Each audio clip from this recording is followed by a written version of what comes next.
तो सबसे पहले अपने आसपास से उन व्यक्तियों और चैनल्स को थोड़ा दूर कीजिए जो बहुत ठोस बात करने से दूर रहते हैं। ऐसे होंगे आपके आसपास भी, मैं भी देखता हूँ। हम सबके दिमाग में फिल्टर लगा होता है। जैसे हंसी जी, जी। मजाक की बात में अगर कहूँ, जैसे जो स्टाफ में कुछ लोग हैं, कुछ की आदत होती है चीज़ों को बढ़ा के कहने की, कुछ की होती है कम करके कहने की। तो कुछ इंटरेक्शंस के बाद हमारे दिमाग में एक फिल्टर काम करने लगता है। जैसे कोई आके मुझे बोले कि सर बहुत अर्जेंसी है, मेरे पास मैसेज जैसे किसी का है कि सर बहुत अर्जेंट है, बात करनी है। 2-3 इंसिडेंट्स हो चुके हैं, तो मुझे पता है कि इसकी अर्जेंसी भी ऐसी है कि 4-5 दिन तक कोई दिक्कत नहीं है। और कुछ लोग ऐसे होंगे लिखेंगे कि बात करने की ज़रूरत है, समय हो तो बताइएगा। और मुझे पता है कि ये बोल नहीं रहा है पर ये बहुत अर्जेंट बात है, इसलिए इसने ऐसा लिखा होगा। तो जिनके साथ आप संवाद में हैं, धीरे धीरे समझिए उनके व्यक्तित्व को कि कौन कितना ऑथेंटिक, कितना गहरा, कैसा व्यक्ति है। और ऐसे मामले में हमेशा ऐसे व्यक्ति को प्रेफरेंस दीजिए जो गहरी और समझदारी की बात करना जानते हैं। और ज़्यादा इनपुट्स होने से कन्फ्यूज़न बढ़ता है, ये बात सही है। लेकिन विकल्प जब ज़्यादा होते हैं तो संभावना होती है कि आप सही विकल्प तक और अच्छे से पहुंच पाएंगे। कन्फ्यूज़न होगा इसलिए विकल्प कम कर दें, वो ठीक बात नहीं है, है ना? सर निर्णय की सेकंड, प्रक्रिया बेहतर बने, वो बेहतर बात है। सर कभी-कभी ऐसा भी होता है कि हम डिसीजंस पहले से भी ले चुके होते हैं, बट फिर भी हम एक सजेशन के लिए जाते हैं। तो उस केस में ऐसा कभी कभी नहीं होता, आमतौर पे होता है। आमतौर सर पे वो फैसला पहले हो चुका होता है, फिर हम सजेशन के लिए क्यों जाते हैं? इसकी दो वजह हैं। एक तो सेल्फ डिफेंस मैकेनिज्म होता है। आप दूसरों को दिखाना चाह रहे हैं कि देखो मैं तो सबकी बात सुनने के बाद फैसला करती हूँ, जबकि फैसला आप कर चुके हैं। एक तो इसलिए कि आप सबके सामने कह सके देखो मैंने कितना सोच के फैसला लिया, मैं तो इनसे भी राय ली, उनसे भी राय ली। एक तो मन में ये भाव रहता है। कभी कभी आपने फैसला किया पर आपको हल्का सा खुद भी डाउट है, सेल्फ डाउट है कि फैसला गलत तो नहीं हो गया। कभी कभी इसलिए हम एक्स्ट्रा सजेशन सीख करते हैं कि शायद कोई गलती हो गई हो, तुम सुधार ले। दूसरी बात है तो बढ़िया है। पहली बात है तो वो केवल इसलिए है कि आप सबको जस्टिफाई कर सके कि देखो मैंने तो पूछा था, इतनी बात है।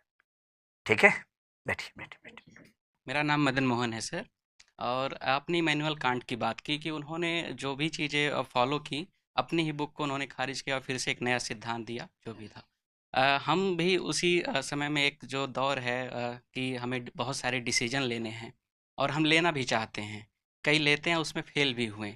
तो जब फेल होते हैं तो कभी लगता है कि दूसरा व्यक्ति हमें जो है आलोचना से और सारी चीज़ें से कह रहा है। हम जानते हैं कि हो सकता है वो सही न हो। हम खुद भी अपने आप को आंकते हैं कि नहीं हम उससे तो बेटर थे, लेकिन वो हमें सीख दे रहा है।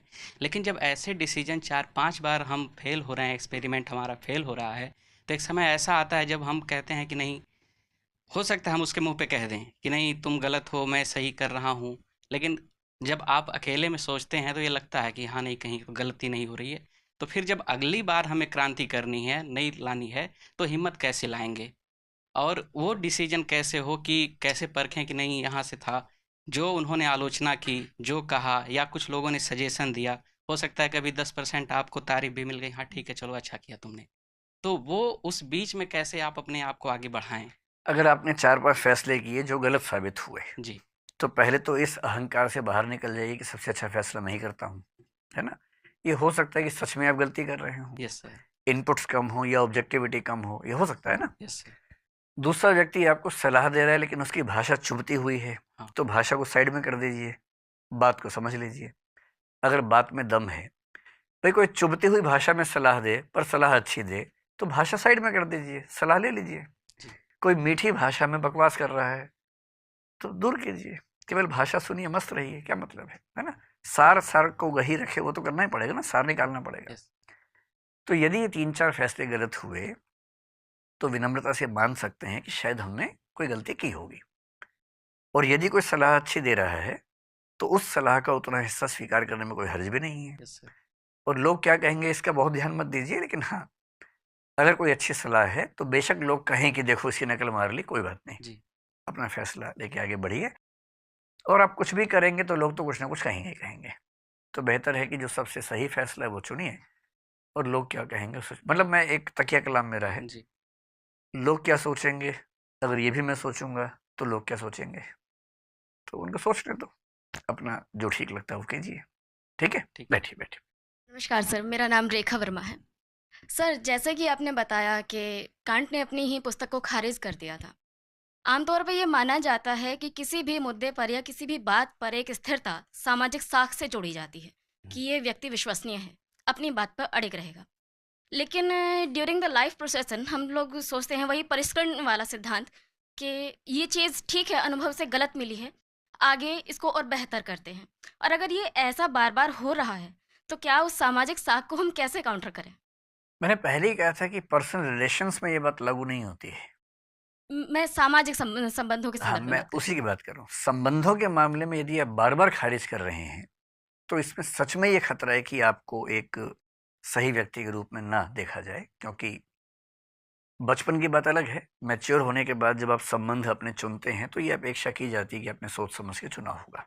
एक आध गलती हो सकती है, लेकिन बार बार होगी तो इसका मतलब आपके थॉट प्रोसेस में मिस्टेक्स हो रही हैं। यहाँ तो बात है विचारों की,